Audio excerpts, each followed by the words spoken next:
저는 이러지도 못하고 저러지도 못한 상황에서 당황한 웃음을 짓고 있었는데 옆에서 여자친구는 그저 이 상황이 마음에 든다는 눈치로 흐뭇하게 저를 쳐다보고 있었습니다. 정말 이 상황을 어떻게 받아들여야 할지 저는 정말 난감할 뿐이었죠. 심지어 이런 상황을 몰고 간 여자친구에게 배신감까지 느꼈는데 그런 마음을 아는지 모르는지 그저 여자친구와 부모님들은 죽이 척척 잘 맞아 흐뭇한 얼굴로 반드시 결혼에 대해 대답을 제게 얻으리라 작정한 듯 총 공격을 퍼부었습니다. 내가 자기에 대해서 엄마 아빠한테 다 말했어. 그러니까 빨리 결혼하라고 하셨고, 결혼하기 전부터 이렇게 처갓집 부모가 예뻐해주는 거 흔치 않은 거 알지? 우리 엄마 아빠 되게 까다로운 사람들인데 자기는 너무 마음에 든대. 여자친구는 제가 지금 어이없어 한다는 것을 전혀 이해하지 못하는 듯 했습니다. 정말 눈치도 없이 그저 웃고 있을 뿐이었는데 도대체 어떻게 이해해야 할지 저는 정말 난감한 기분이었습니다. 어른들이 있는 곳에서 차마 따질 수도 없었고요. 제가 무슨 생각을 하는지도 모르고 마냥 해맑은 이 여자를 보면서 저는 어디서부터 어디까지 말을 해줘야 하는지 모르겠다는 생각이 들었습니다. 저를 정말 좋아해서라기보단 그저 제 조건이 마음에 들어서 이러는 건지 그런 생각이 들 수밖에 없었죠. 안 그래도 친구가 제 조건 때문에 저를 만나는 거 아니냐는 말을 했으니 그 말이 계속 신경이 쓰일 수밖에 없었습니다. 이제는 저도 어찌되었던 여자친구네 부모님을 만나 뵈었으니 적어도 엄마에게 얘기는 해야 할 것 같아서 여자친구가 바라는 대로 엄마에게 말할 타이밍을 잡으려고 했습니다. 엄마와 함께 한식당에서 식사 자리를 마련하면서 이런저런 이야기를 하는데 여자친구의 이야기를 넌지시 꺼내려고 엄마가 바랐던 제 결혼 문제에 대해 제가 먼저 물꼬를 틀었는데 갑자기 엄마가 음식을 드시다 말고 생각난 듯 분한 얼굴로 속내를 쏟아내시더라고요. 내가 그 저번에 말했던 그 세입자 얘기 기억나지? 운동하느라 온통 층간소음에다 재활용 쓰레기 사건 여자. 어휴, 내가 그렇게 하지 말라고 했는데도 아주 습관인가 봐. 이제는 작정하고 나한테 앙심이 생겼던지 내 앞에다 대놓고 쓰레기를 버리고 가라며 청소하는 김에 치우라고 얘기를 하더라. 어지간히 대단한 여자네. 뭐 법적으로 처벌할 근거는 없나? 세상에 정말 이상한 여자 많다니까. 그러니까 너도 여자 조심해야 돼. 함부로 여자 만나지 말고 잘 보고 만나야 한다니까. 특히 운명이랍시고 어쩌다가 마주친 사람들 조심해야 해. 반드시 아는 지인이나 부모 소개로 만난 여자가 제일 보증수표야. 세상이 험하다 보니 별 이상한 사람들이 다 있다니까. 자나깨나 사람 조심해야 한다고. 라고 엄마가 말씀하시는데 속으로 뜨끔하며 여자친구의 얘기는 그만 목구멍에 쏙 들어가고 말았습니다. 엄마가 이런 말을 하니까 딴에는 저도 걱정이 커졌습니다. 여자친구 문제도 그렇긴 하지만 이상한 세입자로 인해서 엄마에게 부디 무슨 일이 있으면 안 될 텐데 하는 걱정이 들었던 거였습니다. 그때 엄마가 불현듯 훅 들어오시더라고요. 말이 나와서 하는 말인데 너 혹시 선 한번 보지 않을래? 엄마 친구 선옥이 이모 알지? 그 이모 친구 딸이 약사인데 인물도 괜찮고 그래서 너랑 한번 이어주고 싶다고 하는데 한번 받아봐. 됐어요 엄마. 그래서 엄마가 선짜리 얘기를 꺼낸 거였구나. 나 아직까지 누구 만나고 뭐 그럴 생각 없으니까 그 말씀은 고이 접어두세요. 엄마는 그냥 만나나 보라는 거지. 지금 당장 뭐 하래? 그냥 참하고 좋은 여자니까 한번 만나나 보라는 얘기지. 너 집안에 약사 하나 있으면 얼마나 든든한 줄 알아? 보니까 뭘 하라는 얘기네. 집안까지 운운하는 거 보니까. 내가 나중에 마음의 준비가 되면 엄마한테 먼저 말씀드릴 테니까 지금은 그냥 냅둬요. 무슨 지금이 조선시대도 아니고 시대가 어느 때인데 부모님 소개로 만나서 결혼을 해요. 내가 너만 여자 데려올까봐 무서워서 그런다. 그 골칫덩이 세입자가 겉모습은 아주 단아하고 예쁘게 생겼는데 행동이 그 지경이거든. 요 근래 보니까 어디 괜찮은 녀석 하나 물었던지 아주 얌전하게 차려입고 도시락 싸들고 가는데 조신한 척 하는 연기가 아주 수준급인 게 그 모습만 보면 누구든 며느리 삼고 싶을 것 같더라. 난 속기도 싫을 뿐더러 그냥 모험만 하고 싶어서 그래. 아주 사람이 무섭다니까. 저는 그만 좀 하라며 엄마와 함께 계속 맞선에 대해서 실랑이를 벌였습니다. 엄마가 하도 끈질기게 저에게 계속 만나보라고 하시길래 일단은 알겠다 식으로 대충 마무리를 지었는데 참 성가시더라고요.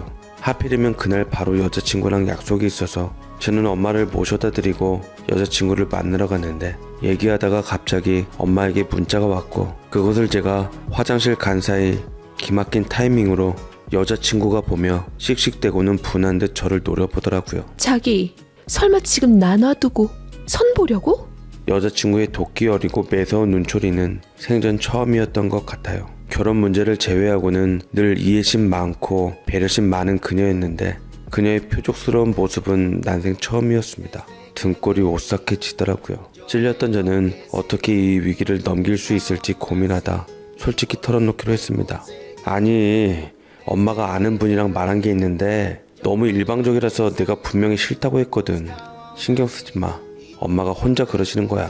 뭐가 혼자 그러시는 거야? 손바닥도 마주쳐야 소리가 난다고 자기가 승낙했으니까 어머님이 지금 선자를 보여주시는 거 아니야? 자기 혹시 어머니한테 아직도 여자친구 있다는 말 안 했어? 여자친구가 그렇게 몰자 저도 어째야 할지를 모르겠더라고요.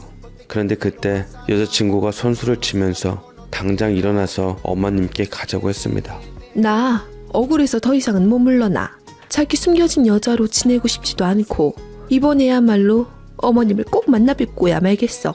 더 이상 회피하지 말고 남자답게 결정을 내려달라고. 적어도 날 조금이라도 사랑했으면 말이야. 라고 얘기를 했는데 그녀는 비참했던지 끊임없이 눈물을 떨구며 하염없이 울었습니다.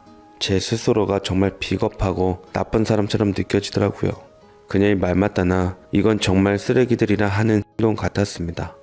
그래, 어쨌든 제가 진심으로 좋아하는 그녀이니 비록 힘든 상황이 올지언정 어머니께 밝히는 게 맞다고 생각을 하고 저는 용기 있게 여자친구를 소개하기로 했습니다. 제가 무턱대고 오니 엄마가 좀 놀라신 것 같더라고요. 저는 또 마음이 흔들릴까봐 확 내질렀습니다.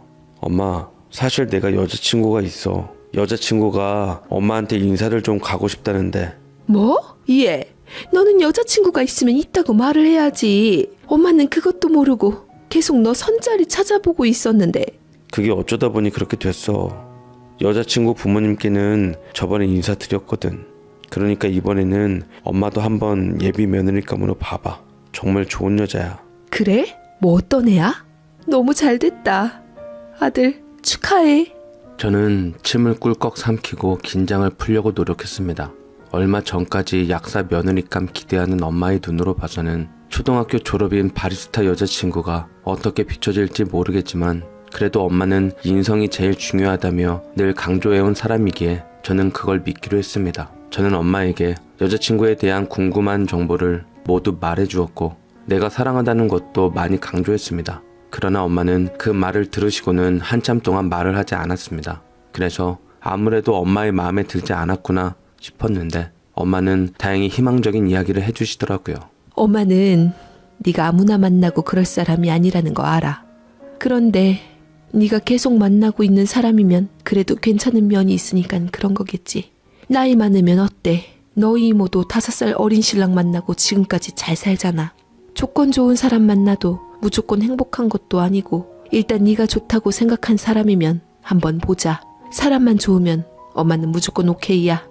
제 생각과 다르게 의외로 엄마가 너그럽게 나왔기에 저는 일단 여자친구에게 엄마와 한번 만나러 가자는 말을 했습니다. 그러자 굉장히 기뻐하더라고요. 이렇게까지 좋아할 게 있나 싶을 정도였죠. 저는 이때까지만 해도 앞으로 어떤 일이 벌어질지 예상도 하지 못했습니다. 저희 엄마가 TV에서 얌전하고 여성스러운 이영애 같은 여자들을 보면 참 좋아하셨으니까 우리 여자친구도 아마 엄마의 마음에도 들지 않을까 싶었습니다. 그렇게 저는 긴장된 마음으로 난생 처음 여자친구를 데리고 엄마 집으로 가게 되었고 긴장된 마음으로 여자친구와 떨리는 마음으로 기다리고 있었습니다. 그런데 이상한 일이 벌어졌습니다. 여자친구는 저희 엄마가 사는 동네에 진입하자마자 얼굴이 굳어지기 시작하는데 손톱을 물어뜯는 등 이상한 행동을 보이기 시작했죠. 제가 왜 그러냐고 묻자 아무것도 아니라는데도 얼굴이 굳어가는 게 보였습니다.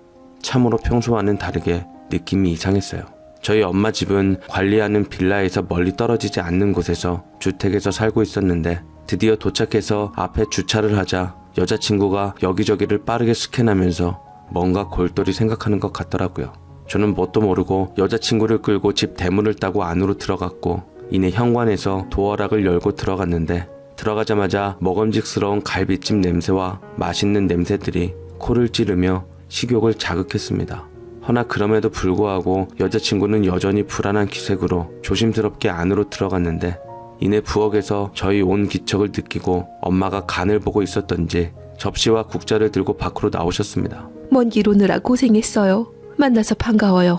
제가 바로 정훈이 엄마 되는 사람. 엄마는 제 뒤에 예비 며느리감을 보자마자 너무 놀라서 그릇과 국자를 떨어뜨리는 데는 많은 시간이 걸리지도 않았고 이내 얼굴이 새하얘지며 경악을 금치 못했습니다.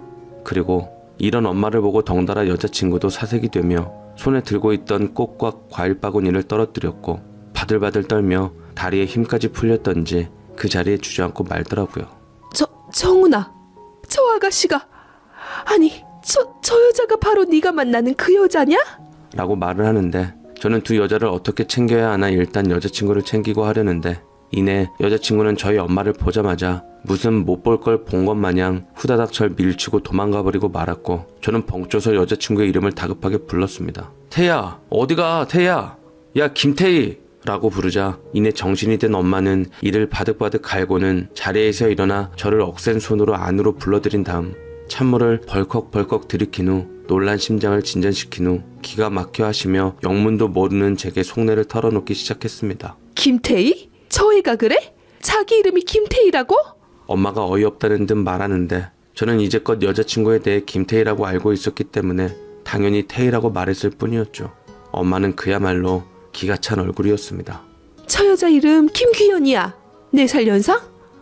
웃기지도 않네. 너보다 10살은 더 많은 연상일걸? 너 쟤 민증 본 적 있어? 사는 곳 가본 적 있어? 넌 대체 어떻게 저런 애를 만나서 연애를 한 거야? 내 아들이 그렇게 사람 보는 눈이 없을 줄은 몰랐다. 세상에. 어떻게 저런 막대먹은 아이한테 홀리니? 대체 왜 그러는데 엄마? 김귀연? 나보다 10살 연상이라고? 그걸 엄마가 다 어떻게 알아? 설마 내 뒷조사라도 한 거야? 그런 막대먹은 여자라니. 날 얼마나 이해 많이 해주고 배려해주는 여자인데 어떻게 그런 소리를. 야, 저 여자가 바로 내가 말한 그 세입자야. 날 청소부라고 하대하고 쓰레기나 치우라면서 상시 이하에 행동했던 여자가 바로 저 여자라고. 세상에 어느 남자들 그렇게 조신한 척 만나고 다니나 했더니 그게 내 아들일 줄은 꿈에도 몰랐다. 넌 어떻게 그렇게 사람 보는 눈이 없어? 뭐라고? 이번에는 두 여자가 아니라 제 다리가 힘이 풀려 주저앉게 되어버리더라고요. 뭐에 홀린 듯 저는 정신을 차릴 수가 없었습니다. 그동안 저를 위해 헌신하고 위해줬던 여자친구가 다름 아닌 엄마에게 막말했던 그 세입자였다니. 뭐 이런 경우가 다 있나 싶었습니다. 저도 잘 믿겨지지가 않더라고요. 어떻게 그런 상식 이하의 행동을 한 여자가 제 여자친구였다니. 그리고 나이도 속이고 이름도 속이고 대체 진실이 뭔지 알고 싶었습니다. 엄마는 제가 혹여나 못 믿을까봐 계약서를 보여주었고 계약서에는 분명 김귀연 나이가 쓰여 있었는데 정확하게는 저보다 11살이나 더 많더라고요.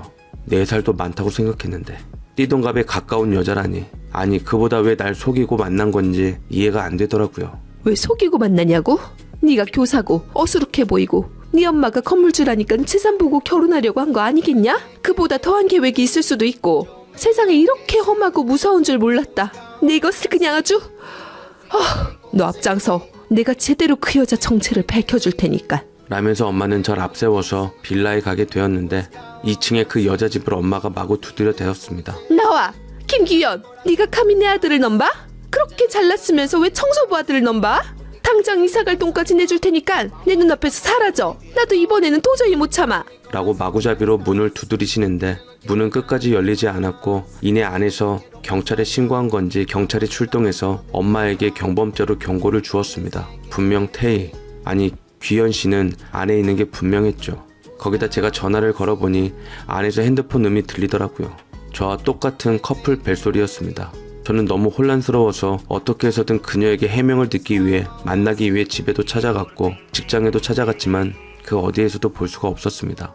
엄마는 작정하고 이를 갈며 아예 방을 빼버리겠다고 하는데 화가 정말 단단히 나신 것 같아 아무 얘기도 통할 것 같지가 않았습니다. 그동안 귀연 씨가 많이 잘못했던 건지 엄마가 이 정도로 화를 내신 적이 없었는데 점입가경이었습니다. 그나마 기억난 게 귀연 씨 부모님 댁이었는데 저는 기억을 더듬어 귀연 씨네 부모님 댁으로 갔는데 다행인지 불행인지 그곳에서 귀연 씨가 부모님과 함께 농사일을 거들고 있더라고요. 태희야, 귀연 씨! 저는 그녀를 보자마자 소리쳤고 제 목소리에 화들짝 놀란 그녀는 돌아서려는데 이내 제가 붙잡으며 먼저 부모님께서 놀라시지 않게 양해를 구하고 잠깐만 얘기하자고 통사정을 했습니다. 하지만 할 말 없다며 냉랭하게 가보라고 하는데 저도 속이 타들어가는 듯 하더라고요. 귀연씨, 얘기 조금만 해요. 그냥 궁금했어요. 왜 날 속였는지. 이름이며 나이며 다 속이고 나랑 결혼하려고 했어요? 도대체 어디까지가 당신 진심이었냐고요. 라고 터놓고 묻자 규현 씨가 있는 힘껏 저를 뿌리치고는 부모님 앞에서 이러지 말고 잠시 다른 곳으로 가자고 하더라고요. 저는 그녀를 따라갔고 그녀는 어느 논 앞에서 감정이 울컥 올라왔던지 제게 울먹이면서 말하더라고요. 나이랑 이름 속인 건 미안해. 하지만 나 자기를 진심으로 사랑해서 그런 거였어. 그치만 다른 건 다 진실이었어. 나 초졸인 것도 그렇고 여기 부모님 댁인 것도 그렇고 다른 건 속인 건 없어. 자기 어머니와도 처음부터 그런 건 아니었는데 너무 날 편견으로 보고 선입견으로 봐서 몇 마디 반박한다는 게 그렇게 오해를 산 거야. 믿든 아니든 자기 맘이긴 하지만 내 입장은 그래.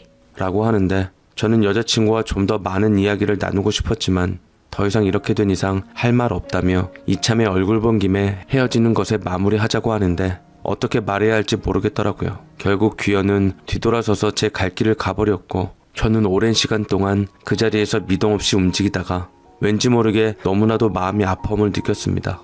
그때 마음은 정말 쓰라렸고 사랑하는 연인을 잃은 제 슬픔이 너무 커서 숨이 막혀오는 것 같더라고요. 막상 헤어지자니 이때까지 많은 추억들이 머릿속에 맴돌았고 그녀를 진심으로 사랑했던 건지 좋은 느낌만 났습니다. 다신 그녀를 못 본다고 생각하니 정작 마음을 잡을 길이 없더라고요.